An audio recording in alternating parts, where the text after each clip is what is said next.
getting over. Got a month of cold because the kid the coldest. Ain't changed, I stay the same and maintain it. Safe to say the kid getting older. Forever gang, I'm never switching over. Made a lane and niggas can't get over. I can't mess with rappers, they be bogus. Rather get the pack and keep it over. Hey guys, today I'm going to talk about the things that I wish I knew before PCS'ing to Korea. The first thing I want to talk about is cell phone service. You are able to use certain cell phone services from the States. However, I'm not sure how it works exactly, and you will be paying a higher price than just switching over to a Korean provider. We have KT. There is a other one, I believe it's called LGU, or it's called something, I'm not sure what it's called. But we have KT and our phone bill is so cheap.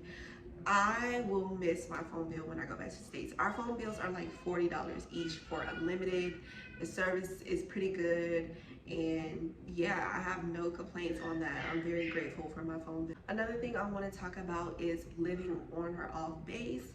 I'm not sure how other overseas installation works. I know Hawaii, you get to choose where if you want to live on or off base. However, when you come to Korea, you are not able to choose if you want to live on or off base, which sucks.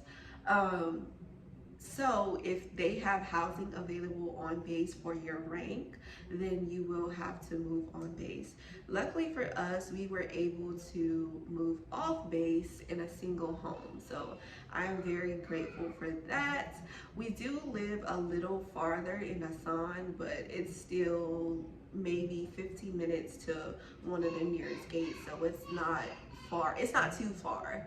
And I love living out here away from everything. The only downside I will say is that we don't get delivery like people closer to the base, but it's not bad. And I've been in the housing towers on base, and they're actually pretty spacious. Like if I had to live in there, I feel like I could do it, but I am grateful for the space that we do have off base. The next thing is bringing pets to Korea. Bringing pets is a big part of your PCS if you have pets. It can get very expensive if you do not do it the right way. You may be able to get a spot on one of the military AMC flights, or you may have to fly commercial.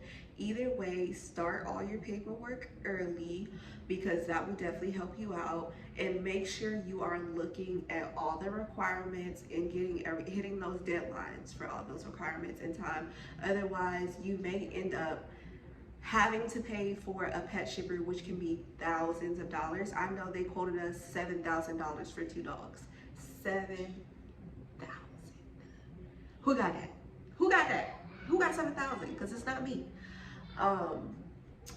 But if you do everything, and there's some helpful resources too that can help you out, such as Shin Dogs Pets on Facebook. I believe that's the name. I'll try to link it below for you guys. And if you look at the U.S. agriculture website, I believe it also gives you all the pet requirements for moving overseas. If you guys want me to go more into detail on step by step on how to ship your pets, then definitely leave me a comment down below, and I'll definitely get a video for you guys, because I know that was like one of my biggest headaches. We actually had to leave our dogs in the States for a couple months because they did not have a spot for us coming to Korea on one of the military flights. So we left our dogs in the States, and we ended up flying back to the States to go get them once all their paperwork and stuff was done. So yeah, just make sure you have the paperwork in order to keep the cost low. And I believe they did just start a thing where 2024 you will get reimbursed for pets, which would have been nice when, you know, we were moving. But, you know, at least they have it now for people.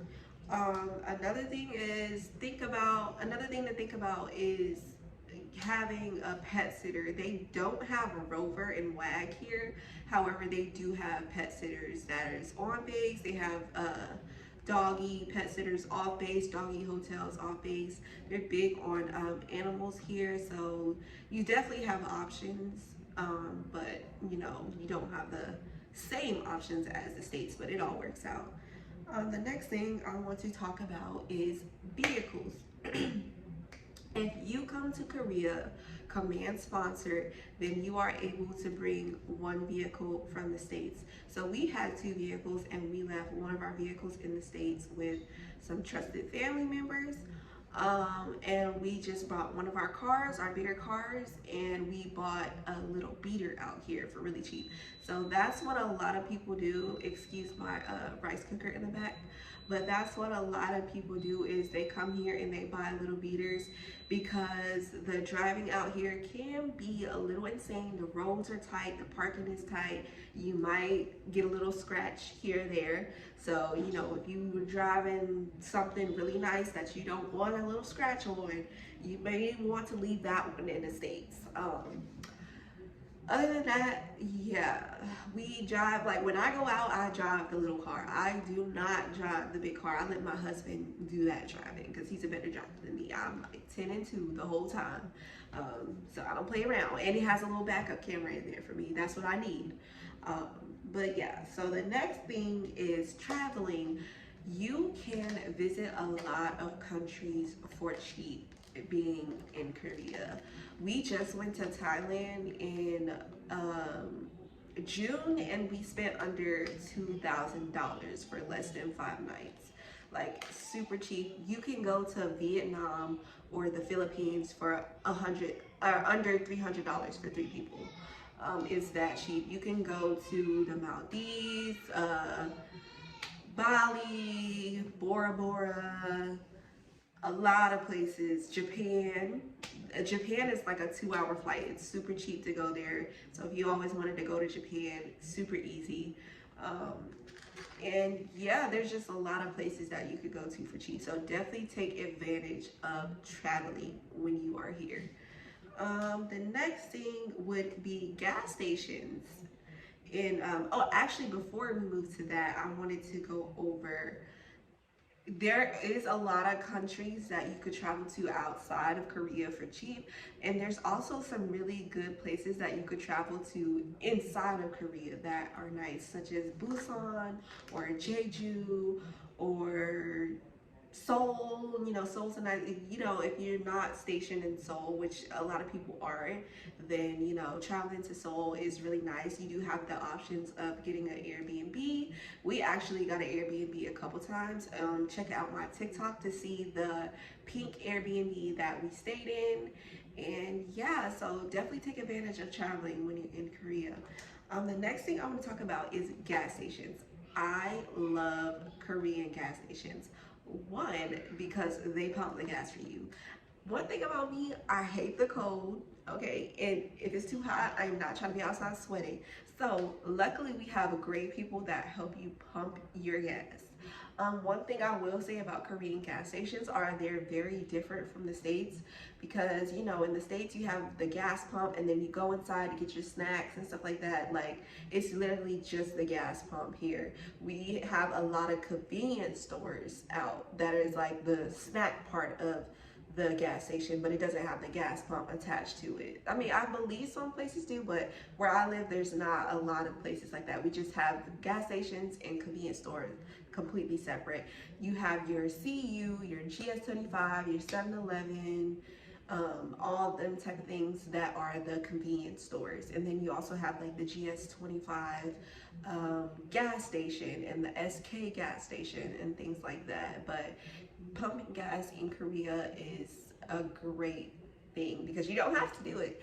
And the gas prices, I'm actually not too sure about the gas prices. I honestly just pay whatever it is because it's really not that much, but compared to what the prices are in the States today, it's really not that much. So I just tell them how much I want. Like if I want 30 or 50, I just be like, just put 30 or 50 in there and they'll do it. Next thing I want to talk about are cafes. Korea is the land of the cafes. Cafes on every corner. I have a cafe at the end of my neighborhood. That's how many cafes they are.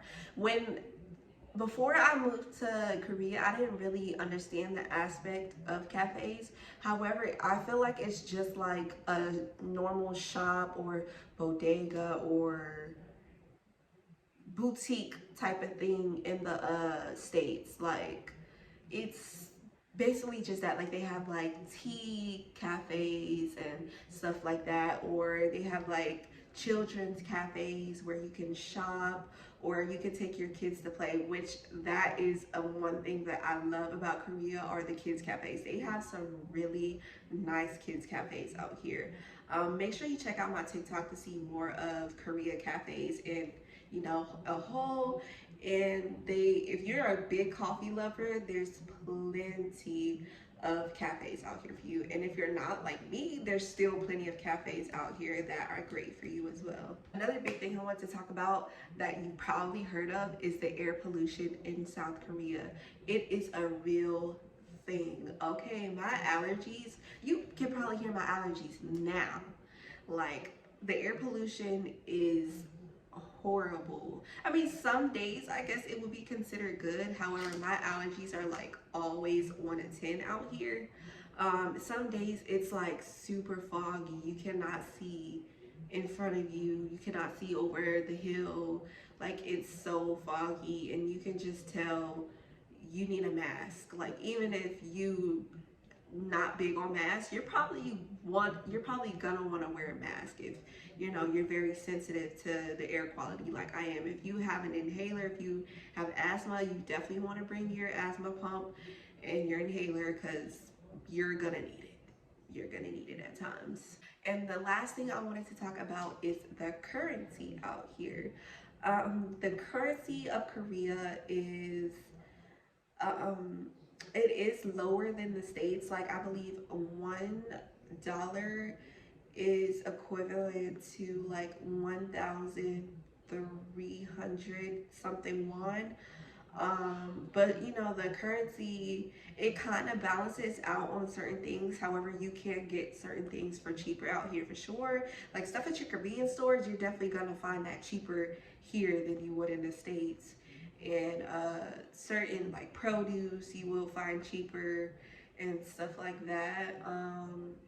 And then there's plenty of currency exchange places around the bases and around Korea in general. However, I will say if you go away from the base, you will need your passport or an ID card to exchange cash. So make sure you have that on hand. I went to Seoul and I tried to exchange cash. Luckily, I had my ID on me, my Korean ID. So make sure you have your Korean ID on you if you go to other places and you need to exchange money.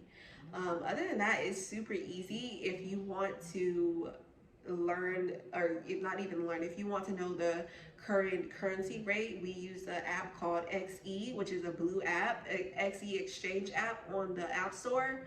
And it's pretty accurate. It updates by like every minute, I believe. And they have, all different currencies, not just Korean on there. So definitely a helpful app.